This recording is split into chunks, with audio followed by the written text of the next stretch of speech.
I caught him red-handed, and it wasn't pretty. My boyfriend of 2 years, Ethan, was tangled up with some guy I didn't even recognize, right there in my Miami penthouse. The nerve of it hit me like a freight train. I just wrapped a sold-out show at the Adrian Arch Center, my name in lights as the hottest queer choreographer in the U.S. And this is what I come home to? I didn't scream. I didn't cry. I just stood there, all 6 feet of me radiating fury, and said, "Get out. Both of you. Now." Ethan stammered, trying to pull on his jeans, but I wasn't having it. "Save it." I snapped, my voice cutting through the humid air. "You're done here." The other guy bolted, but Ethan lingered, eyes pleading. I turned away, staring out at the neon skyline, my kingdom, and waited until I heard the door slam. Good riddance. I'm Julian Torres, and I don't just exist. I dominate.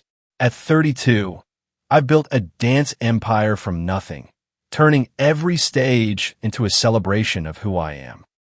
Unapologetically gay, fiercely proud, and always in control.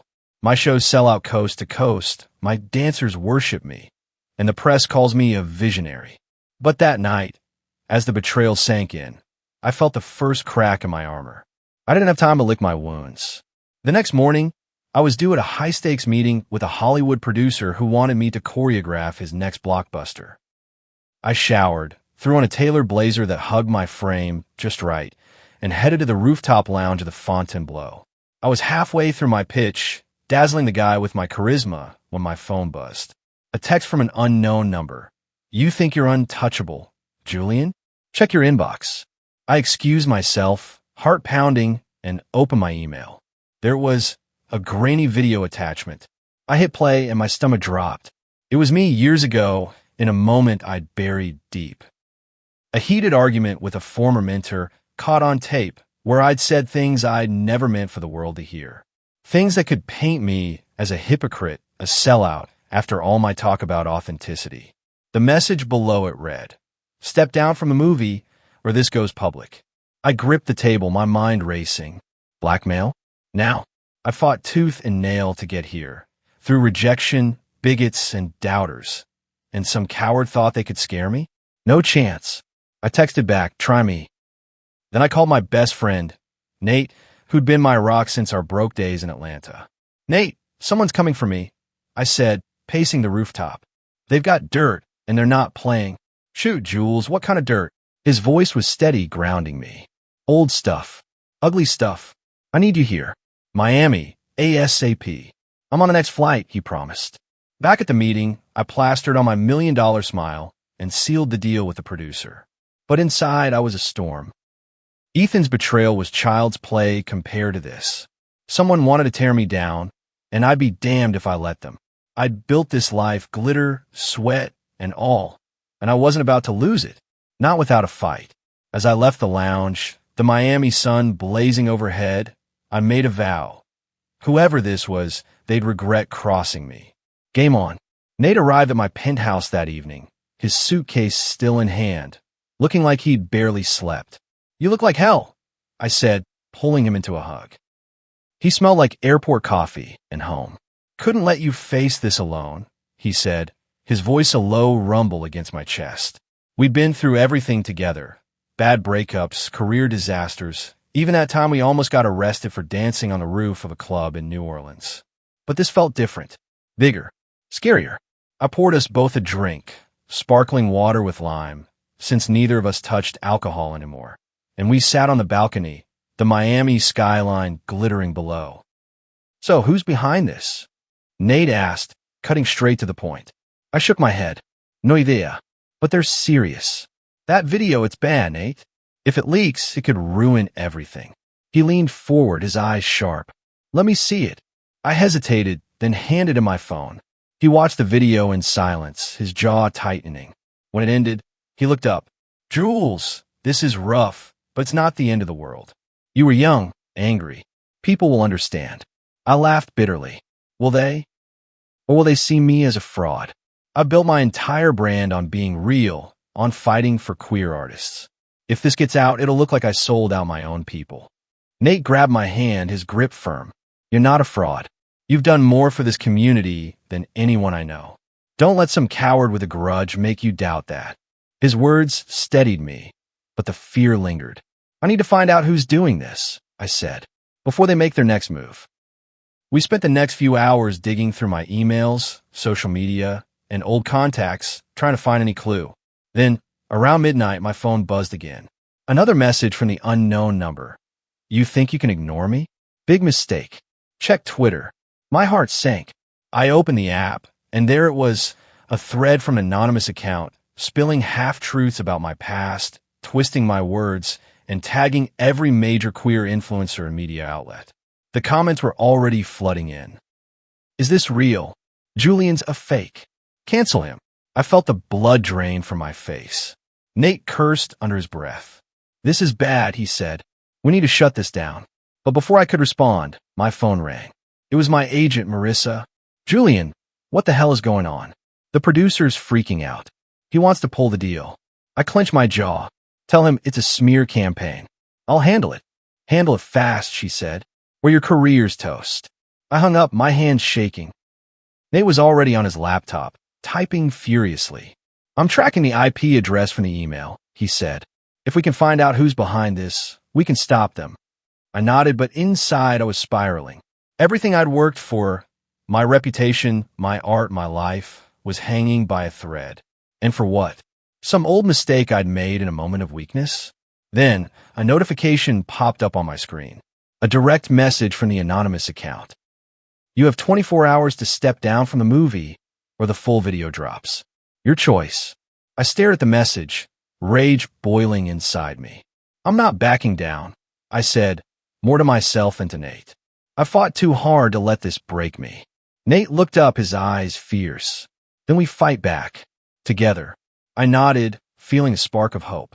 But as I glanced at the clock, I knew time was running out. And somewhere out there, someone was watching, waiting for me to crumble. The morning sun sliced through the blinds of my Chicago penthouse, casting sharp lines across the hardwood floor. I hadn't slept. Neither had Nate. We'd spent the night tangled in each other, then untangled, plotting our next move.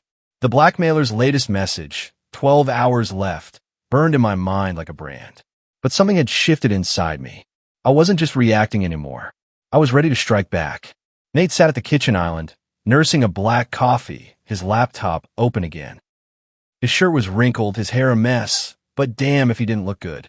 I caught myself staring and shook it off. Focus, Julian. Anything new? I asked, pouring my own cup. He rubbed his eyes. I've narrowed the IP to a VPN hub in New York. Still encrypted, but it's a start. I nodded, leaning against the counter. Good. We got something to work with. He raised an eyebrow. You've got that look. What's the plan? I smirked. We're not waiting for them to come to us. We're going to flush them out. Nate leaned back, crossing his arms. I'm listening. I set my mug down, the gears in my head spinning. They think they've got me cornered. My career, my reputation, everything. But I didn't build this empire by playing defense. We're going to turn the tables. Make them sweat. He grinned, that slow, dangerous smile I'd always loved. You're about to go full Julian Torres on them, aren't you? *M right I am. The plan was simple but bold. I'd spent years cultivating my public image. Queer, proud, untouchable. If this blackmailer wanted to threaten that, I'd use it against them. I grabbed my phone and started typing a post for my millions of followers on Instagram. Someone out there thinks they can scare me into silence. They've got 12 hours to show their face, or I'll burn every secret I've ever kept to the ground, starting with my own. Stay tuned. I hit post before I could second-guess it. The notification flood began instantly. Likes, comments, shares. My fans were relentless, and I knew the message would spread like wildfire. Nate whistled low. That's ballsy, Jules. You sure about this? I met his gaze, steady and sure. They want a game? I'll give them one they can't win. Within an hour, the internet was ablaze. #JulianFightsBack was trending. My team called, freaking out, but I told them to stand down. This was my move. My fight. Meanwhile, Nate kept digging, cross-referencing data, chasing leads.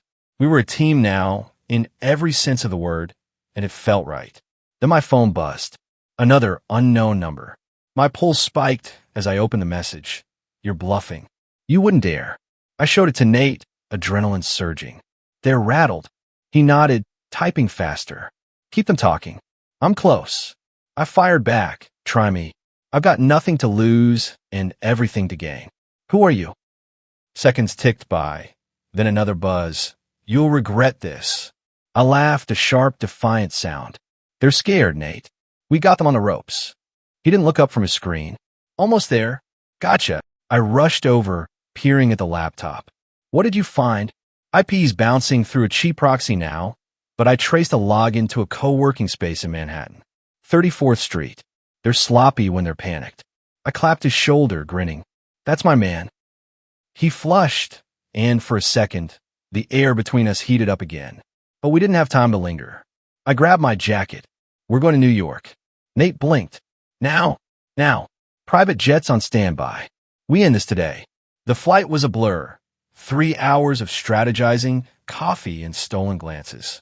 By the time we landed at Teterboro, the clock was down to 8 hours. We hit the ground running, Ubering straight to the co-working space. It was one of those trendy spots. Exposed brick, overpriced kombucha, hipsters tapping away at laptops. I strode in like I owned the place, Nate at my side. Split up, I said. Look for anyone who seems nervous. He nodded, heading left while I went right. I scanned the room. 20-somethings in hoodies, a guy in a suit on a call, a woman with a sketch pad. Then I saw him. Corner table, baseball cap pulled low, typing furiously on a burner phone. His leg bounced under the table, a nervous tick. I didn't hesitate. I walked over, casual but commanding, and slid into the seat across from him. Hey, friend, got a minute? His head jerked up, eyes wide. Who? Julian Torres. I cut in, voice smooth but edged with steel. You've been texting me, right? He froze, face paling. I don't know what you're... Save it. I leaned in, lowering my voice. You've got two options. Come clean now, or I call the cops and let my lawyers rip you apart. Your choice. He stammered, hands shaking. It wasn't my idea, I swear. Before he could finish, Nate appeared behind him, arms crossed. Found him, huh? I smirked. Oh yeah. The guy looked between us, trapped. Okay. I'll talk. Just don't ruin me. I sat back, crossing my arms. Start talking. Who's behind this? He swallowed hard, sweat beading on his forehead. It's someone you know. Someone close. My stomach dropped. The plot just thickened, and I had a sinking feeling the real fight was just beginning. The rain battered against the windows of the old library, a relentless drumming that matched the pounding in my chest. I stood in the dimly lit aisle, clutching the leather-bound journal I'd found in the hidden compartment of the desk. The journal belonged to Professor Hargrove, the man I'd thought was the mastermind behind the conspiracy. But the entries inside told a different story, one that exonerated him and pointed to a far more sinister force at play. I flipped to the last page again, my eyes scanning the hurried scrawl. They're watching me. I can't trust anyone, not even those closest to me. The truth is buried deep, but I fear I won't live to reveal it. A shiver ran down my spine. Hargrove had been murdered 2 days after writing that entry. The official report called it a heart attack, but I knew better now. Someone had silenced him to protect their secrets. Footsteps echoed from the far end of the library, snapping me out of my thoughts. I slipped the journal into my coat and peered around the bookshelf. A figure emerged from the shadows. Detective Ramirez, her expression grim. You shouldn't be here, Alex, she said, her voice low but firm. This place is off limits. I stepped forward, meeting her gaze. I found something. Hargrove wasn't the villain. He was a victim. Ramirez's eyes narrowed. What are you talking about? I hesitated, then pulled out the journal and handed it to her. Read the last entry. She flipped through the pages, her brow furrowing as she reached the final words. This changes everything, she muttered. But who's they? That's what I need to find out, I said, my mind racing. Hargrove mentioned a meeting with someone he trusted, someone who betrayed him. If I can figure out who that was, I might be able to uncover the real puppet master. Ramirez closed the journal and handed it back to me. You're playing a dangerous game, Alex. These people won't hesitate to eliminate anyone who gets too close. I nodded, the weight of her words settling on my shoulders. I know, but I can't stop now. Not when I'm this close. She studied me for a moment, then sighed. All right, but you're not doing this alone. I'll help you, but we need to be smart about it. Relief washed over me. Having Ramirez on my side was a game changer. She had access to resources I could only dream of. Thank you, I said. So where do we start? There's a name that keeps popping up in Hargrove's research, Dr. Evelyn Shaw. She was his colleague at the university, but she disappeared a month before his death. Maybe she knows something. I frowned. Disappeared? Or was she taken? Ramirez's expression darkened. That's what we need to find out. We left the library together, stepping into the storm. The city streets were deserted, the rain creating a veil of isolation around us. As we walked, I couldn't shake the feeling that we were being watched. Every shadow seemed to hold a threat, every distant sound a potential danger. Suddenly, Ramirez grabbed my arm, pulling me into a narrow alley. Quiet, she whispered, her eyes scanning the street. A black sedan crept past, its windows tinted, moving slowly as if searching for something or someone. My heart pounded in my chest. Is that them? I breathed. She didn't answer, but her grip tightened. The car paused for a moment, then continued down the street, disappearing around the corner. Ramirez exhaled slowly. We need to be careful. They're closing in. I swallowed hard, the reality of the situation sinking in. This wasn't just a puzzle to solve anymore. It was a fight for survival. But I was determined to see it through, no matter the cost. As we emerged from the alley, I made a silent vow. I would uncover the truth, expose the conspiracy, and bring justice to those who had been wronged, even if it meant risking everything. The neon lights of the diner flickered as Ramirez, and I slid into a booth at the back, away from prying eyes. The place was a relic from the 1950s, with checkered floors and a jukebox that hadn't worked in years. It was the kind of spot where secrets could be whispered without fear of being overheard.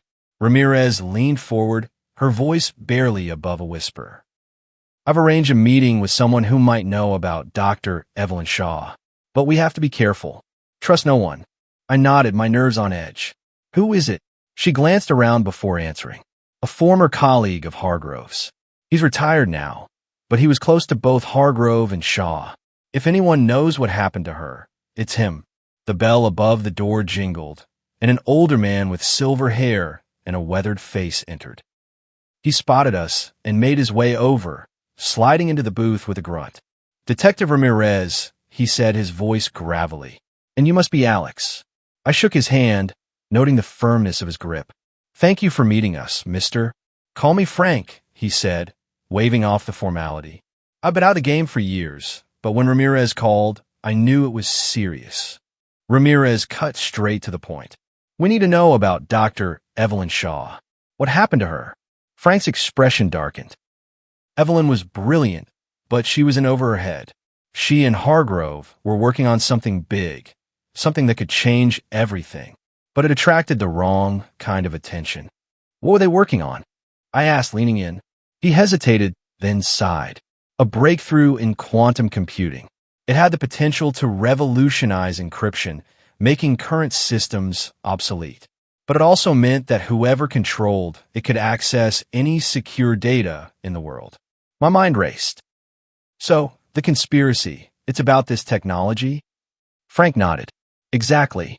Hargrove and Shaw were approached by a shadowy group, government, corporate, I don't know. They wanted the research, but Hargrove refused to hand it over.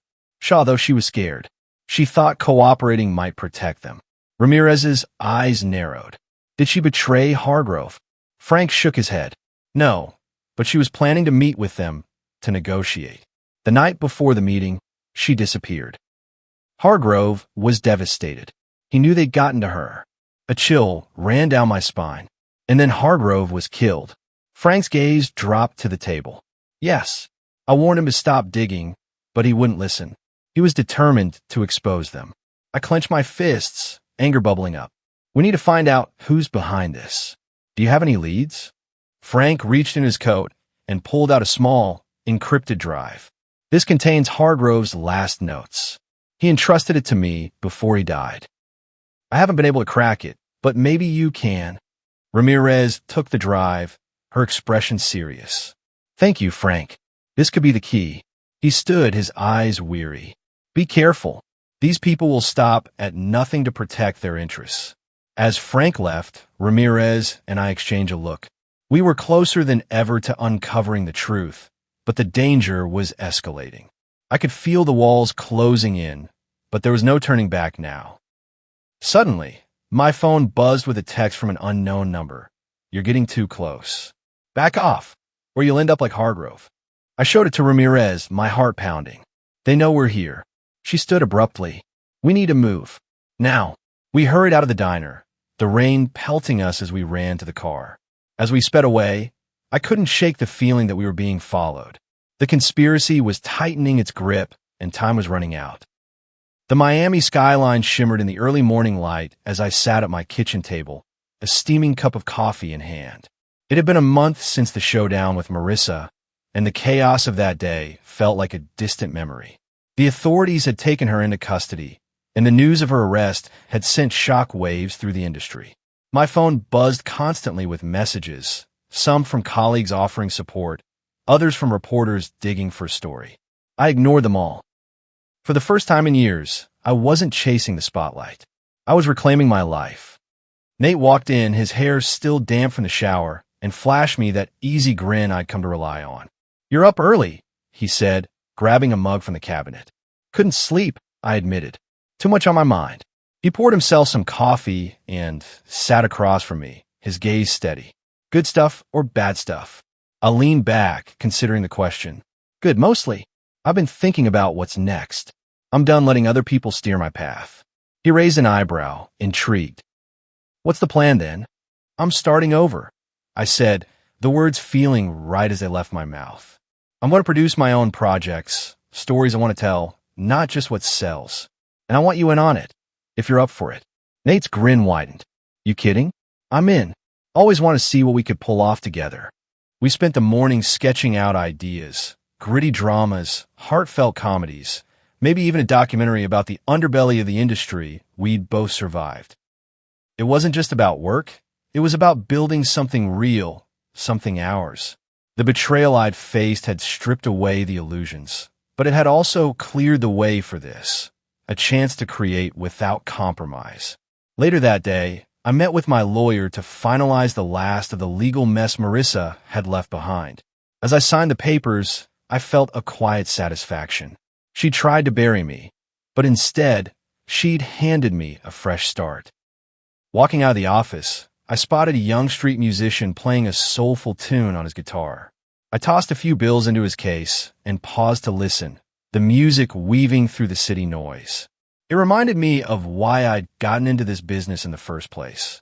Not the fame or the money, but the art, the connection. That night, Nate and I stood on the balcony again, the ocean breeze carrying the promise of something new. You ever think about how close we came to losing this? He asked, his voice soft. All the time, I replied. But we didn't. And that's what counts. He nodded, slipping his hand into mine. The future stretched out before us, uncharted and wide open. I didn't know exactly where it would lead, but I knew one thing for sure. Whatever came next, we'd face it together. And that was more than enough. To be continued or not. Life's a story, and every ending's just a new beginning. What would you do with a clean slate?